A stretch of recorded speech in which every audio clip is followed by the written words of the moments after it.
What exactly is your plan to sneak into the Zenith base? We will make use of a lesson I learned from an early age. Always know your exits. In this case, a place where Gerard's new construction meets the ancient foundation, a passage that only I can access. When Sylens flings his army at the base, we will enter through this back door, bypassing most of the fighting. The distraction will provide us with a window in which to rescue Beta and Gaia. Once we're inside the base, where will we find Beta and Gaia? Here in the command center. By then, Gaia will have been reunited with all of its subordinate functions, including Hephaestus. What about the alpha build of Apollo on your ship? A simple matter of recovery once the others have been dealt with. With that in hand, we'll have everything we need to make this world as it should be.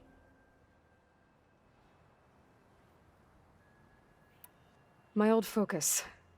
How did you find it, let alone repair it? When we encountered you at the Hades Proving Lab, Gerard saw you as a redundancy. I knew better. You were a revelation. After your dramatic escape, bravo, by the way. Gerard and Eric assumed you were dead and gave up the hunt. I wasn't so sure. When the others were busy, I returned to the lab and searched for any trace of you. That's when I found this little treasure. Not easy to repair, but certainly worth the effort. As I watched your life unfold, you were like a splash of color on a worn canvas. What Liz was, and more. Did you show it to the others? Of course not. It was your actions that inspired me to defy them. It's worth noting that if I hadn't found it and watched its contents, I wouldn't have known to save you at the cauldron. You'd be dead. So I should be grateful? If you like.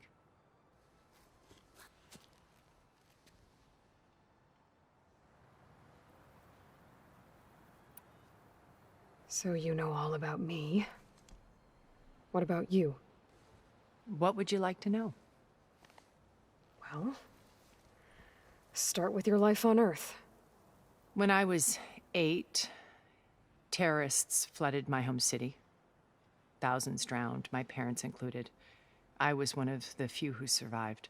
My guardian sent me to boarding school. Among my peers, I was the strange girl, the orphan to be avoided. All because of circumstances beyond my control. Oh.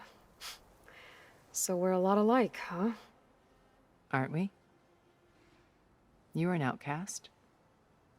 But you didn't let that stop you from getting what you needed. Neither did I. I climbed my way out of desolation and used my wits to build a fortune.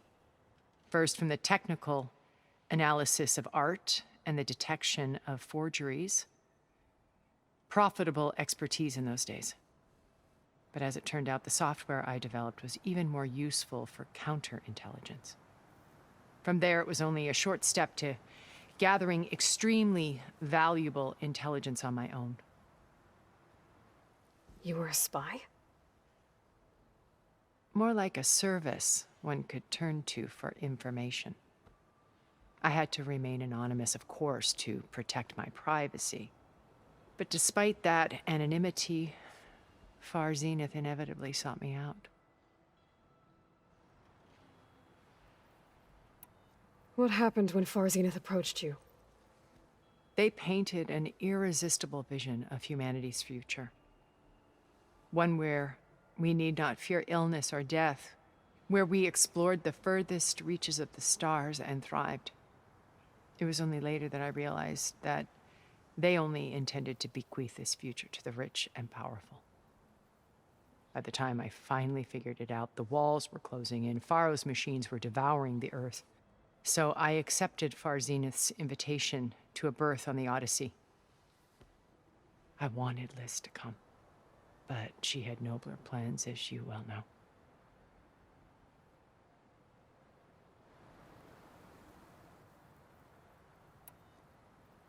So you didn't know the other Zeniths were monsters until it was too late? I knew some of them were, certainly. It wasn't until we were off-planet that I understood the true scope of their greed. I was grateful to simply be alive, but the others became obsessed with a kind of effortless immortality. They built a colony where machines serviced their every need, where any memory or fantasy could be endlessly savored in virtual reality. It wasn't life. It was stultifying, a pampered dream state. As the decades passed, I withdrew more and more, alone yet again, but this time with eons to consider my mistakes. Now, finally, having met you, I feel like I have a second chance. To do what? Help you, of course. To fulfill Liz's dream, which isn't so different from Far Zenith's original vision. A better future for humanity.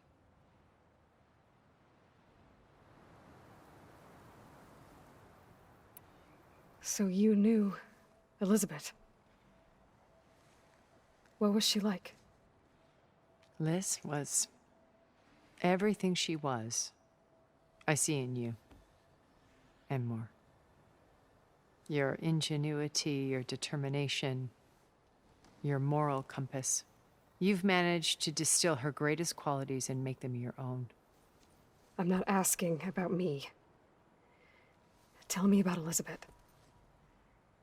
What was she really like? The honest answer is that I don't actually know. For all the time that I spent with her, she always kept a part of herself locked away. It was like that from the moment we met.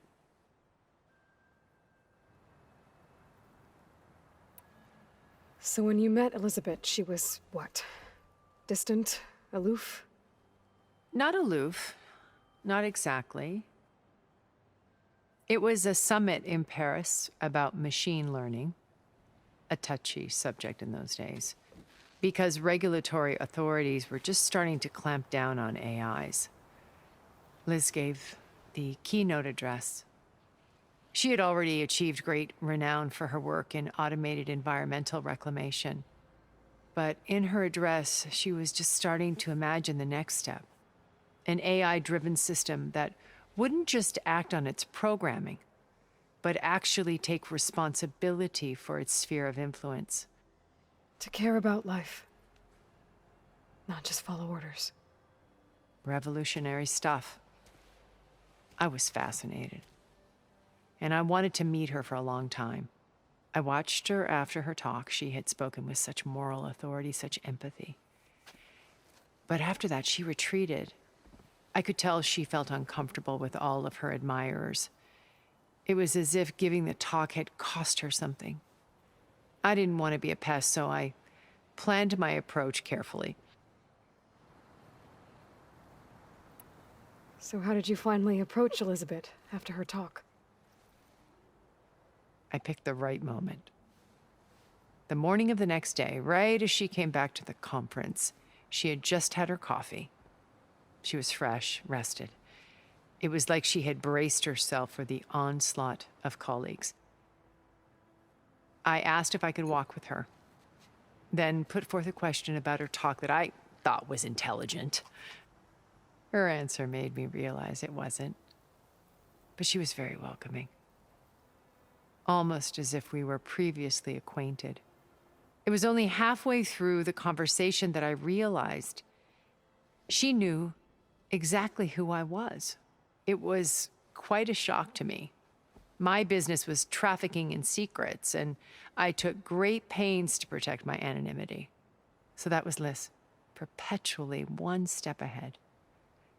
I came to view our meeting as a metaphor for our friendship. She always seemed to know me far better than I knew her.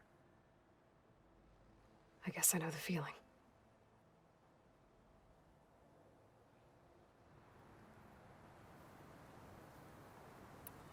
How do you know about Sylens' plan? He isn't the only one adept at spyware.